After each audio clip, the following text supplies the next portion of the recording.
दो बंदे आए भाई, मुझे एक कमरे में ले गए, मेरे बॉडी का एक्सरे हुआ, मेरी बॉडी का पूरा स्कैन हुआ भाई। इतनी भीड़ में से खाली उन्होंने मुझे उठाया। ऐसी कंट्री से आया हूँ जहाँ लिखा हुआ था जगह जगह पक्का मास्क, और ऐसी कंट्री में पहुँच गया जहाँ लिखा है फ्री पैलेस्टीन। नमस्ते इंडिया, वेलकम टू इजराइल। आपका स्वागत है एक और नई वीडियो में। फिलहाल हूँ मैं तेल अवीव इजराइल में, और यहाँ से मेरी फ्लाइट है यूरोप में अल्बानिया के लिए। खतरनाक देश है भाई। कल समाचार चल रहे थे कि इजराइल ने फिर से हमला कर दिया और 9 लोग मारे गए। यहाँ मैं बस का वेट कर रहा हूँ और बस नंबर 445 आएगी एयरपोर्ट के लिए। मेरी फ्लाइट है टर्मिनल 1 से। A few moments later. फिलहाल हूँ भाई मैं एयरपोर्ट टर्मिनल 1 तेल अवीव इजराइल में। जो मेरे साथ हुआ वो मैं अब आपके साथ शेयर करता हूँ। एयरपोर्ट के अंदर एंट्री करते ही मैं बोर्डिंग पास लेने के लिए गया भाई। बोर्डिंग पास लेने से पहले 2-4 इजरायली खड़े थे बंदे, तो उन्होंने मुझे रोका, मेरा पासपोर्ट ले लिया, पूछा नॉर्मल सवाल जवाब, कहाँ से कहाँ जा रहे हो, क्या काम करते हो, इस तरह। चलो ठीक है भाई, मैंने बता दिया। पहले तो ये देखो भाई, छोटा सा एयरपोर्ट है, क्राउड बहुत ज़्यादा है। फिर मैं पहुंचा एयरलाइन की बोर्डिंग काउंटर पे। उन्होंने मेरे से पूछा कि आपका वीज़ा कहाँ है, आप अल्बानिया जा रहे हो, अल्बानिया के लिए आपको वीज़ा चाहिए। मैंने कहा कि अमेरिका वीज़ा पे वीज़ा फ्री होता है। फिर उन्होंने अपना नॉर्मल सा प्रोसेस किया, कहीं कॉल की और वेरीफाई किया भाई वीज़ा वगैरह सब कुछ। वहाँ से ओके की रिपोर्ट आई, फिर उन्होंने मुझे बोर्डिंग पास दे दिया। चलो ठीक है भाई। बोर्डिंग पास लेने के बाद जब मैं इमिग्रेशन पे आया, इमिग्रेशन तो थी नहीं भाई, इलेक्ट्रॉनिक गेट है। चलो यहाँ बैठते हैं, आपको फिर बताते हैं आराम से बैठ के। इमिग्रेशन क्लियर होने के बाद आती है सिक्योरिटी की बारी। एक बात और आपको बता दूं मैं, इजराइल वाले आपके पासपोर्ट पे स्टैंप नहीं मारेंगे भाई, चाहे आप एंट्री करो या फिर एग्जिट करो।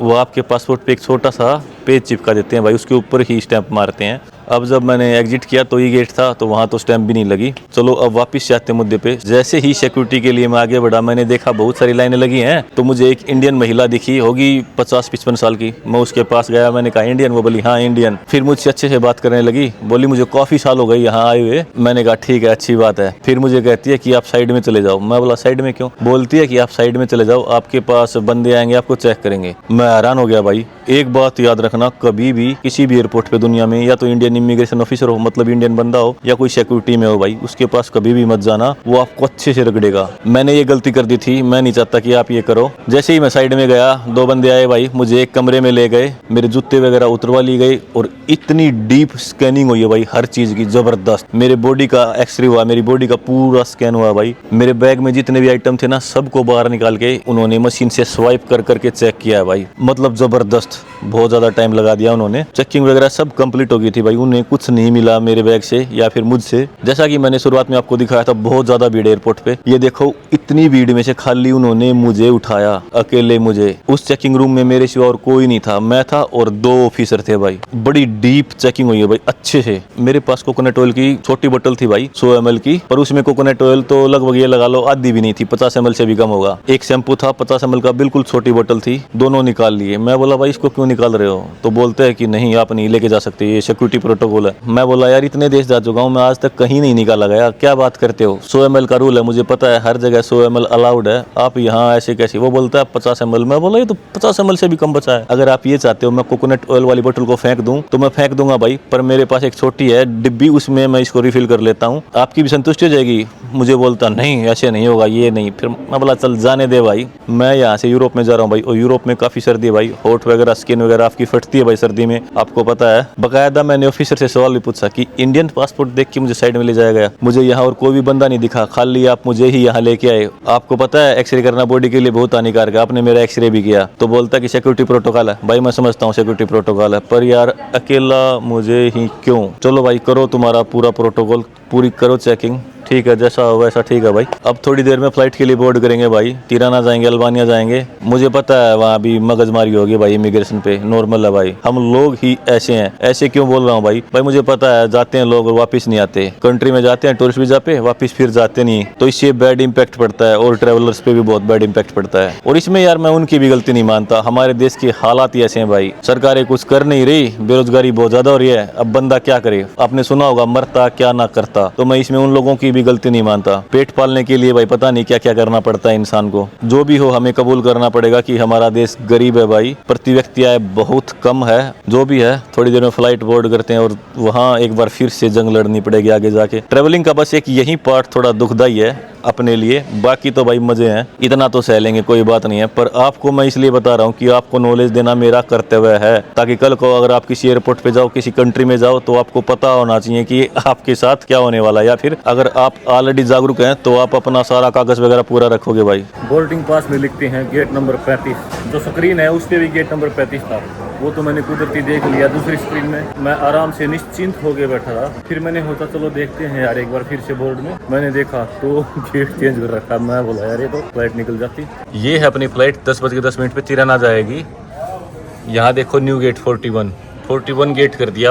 ऐसा ही सिस्टम है भाई, एयरपोर्ट पे हो ना तो अपना ध्यान रखना चाहिए, बार बार बोर्ड को देखना चाहिए या फिर बार बार काउंटर की तरफ देखना चाहिए। बताओ फ्लाइट मिस हो जाती। ये देखो भाई सामने लिख रखा है तिराना। यहाँ थोड़े से ही पैसेंजर आए हैं, लोगों को पता नहीं है, अब आएंगे भाग भाग के। बोर्डिंग शुरू होने वाली है 2-4 मिनट में। उससे पहले मैंने सोचा कि पेशाब पानी वगैरह कर लिया जाए। कमाल की बात यह है कि एयरपोर्ट पे खाली एक जगह ही टॉयलेट है। ये इनका एयरपोर्ट है, देख लो। टर्मिनल 1 की बात कर रहा हूँ मैं। इस एयरपोर्ट से डोमेस्टिक और इंटरनेशनल फ्लाइट जाती हैं भाई। वैसे टर्मिनल 3 भी है, शायद टर्मिनल 2 भी होगा भाई। अब चलते हैं भाई फ्लाइट के लिए। ये देखो यहाँ भी लाइन लगी, पूरी भीड़ होगी यहाँ भी।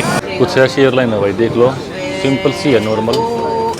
बाकी आपको सीट पे चल के बताते हैं। लेग स्पेस तो बिल्कुल भी नहीं है भाई, टाइट हाल आता है। कोई नहीं, काट लेंगे टाइम। 3.5 घंटे करीब की फ्लाइट है। मेरी विंडो सीट थी पर ये बंदे बैठे थे भाई, तो मैंने दान दिया दिन के लिए। अल्बानिया तिराना में लैंडिंग हो चुकी है भाई। इतनी स्मूथ एंट्री हुई है भाई, आज तक नहीं हुई। मुझे नहीं लगता था कि यूरोप के किसी भी कंट्री में ऐसी एंट्री मेरी होगी। जैसे ही मैं इमिग्रेशन पे गया, मैंने अपना पासपोर्ट रख दिया, यूएस वीजा वाला पेज निकाल के उसको दे दिया भाई। इमिग्रेशन ऑफिसर ने मेरा पासपोर्ट लिया, अपना मुंह तक नहीं खोला। क्यों आया है, कहाँ जाएगा, क्या करने आया है, रिटर्न टिकट, होटल बुकिंग, कुछ भी नहीं पूछा भाई, कुछ भी नहीं पूछा। यूएस वीजा देखा, मुझे एंट्री दे दी भाई, बिना मुंह खोले, बिना कोई सवाल किए। अब यहाँ थोड़ी करेंसी एक्सचेंज करवा लेते हैं भाई। एयरपोर्ट पे वैसे होता तो महंगा है, पर क्या करें, कोशिश करते हैं। $10 के ले लेंगे, $10 में क्या फर्क पड़ेगा, एक बार अपना काम निकल जाएगा। नो कमीशन लिखा है यहाँ पे।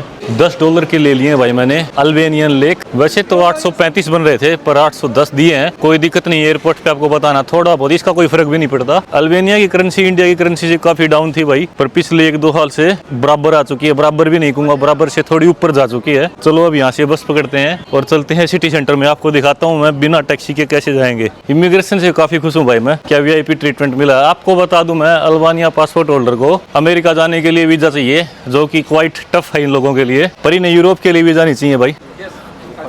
No thank you. America visa देख के एंट्री मिली है, वाह यार। पर उसमें एक कंडीशन है भाई, आप अमेरिका ट्रैवल कर चुके होने चाहिए पहले, मतलब अमेरिका विजिट आपकी होनी चाहिए। एयरपोर्ट से बाहर निकलने के बाद थोड़ा फ्री टाइम मिल गया था भाई, और फ्री टाइम मिलने के बाद मुझसे रुका नहीं जाता, इधर से उधर, उधर से उधर रेल बना देता हूँ मैं, क्योंकि मैं कोशिश करता हूँ ज्यादा से ज्यादा इन्फॉर्मेशन इकट्ठी करूँ। इधर से उधर घूमने का एक फायदा और भी मिला मुझे। इस एयरपोर्ट से कोसोवो के लिए बस जाती है। कोसोवो दूसरा देश भाई, अल्बानिया का पार्ट नहीं है। वैसे तो सर्बिया का पार्ट है, पर सर्बिया से ये लगा लो एक तरह से अलग ही हो गया भाई। कुछ कंट्री उसको देश मानते हैं, कुछ नहीं मानते। अपना भारत उसको देश नहीं मानता। हाँ, तो मैं ये बता रहा था कि 15 यूरो में आप यहाँ से सीधी बस ले सकते हो कोसोवो के लिए। मेरे काम की चीज है भाई। ये जो सामने बस खड़ी है ना लूना की, ये जाएगी भाई।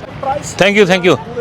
इसका प्राइस है 400 लेके 4 यूरो, इंडिया के हिसाब से 425 रुपये लगा लो भाई। ये बस जाएगी, ये देखो, ये देख लो भाई कंपनी का नेम। ऐसी बस है, नीचे आप लगेज रख सकते हो और यहाँ से आप अंदर जा सकते हो। मैं यहाँ से अंदर जाऊँगा। अल्बानिया काफ़ी हरा भरा है भाई, ये मुझे अच्छा लगा यार। हरियाली देख के मन खुश हो गया। बस स्टेशन पे उतर चुका हूँ भाई। ये देखो भाई, उतरते ही मुझे क्या दिखा, फ्री पैलेस्टीन। ऐसी कंट्री से आया हूँ जहाँ लिखा हुआ था जगह जगह फक हमास, और ऐसी कंट्री में पहुँच गया जहाँ लिखा है फ्री पैलेस्टीन। दोनों एक्सपीरियंस एक दिन में ही कर लिए। चलो अब बोलते हैं आपको बाय बाय। अपनी ट्रेडमार्क लाइन भी बोलता हूँ भाई, जय जवान जय किसान जय हिंद जय भारत फ्रॉम तिराना अल्बानिया।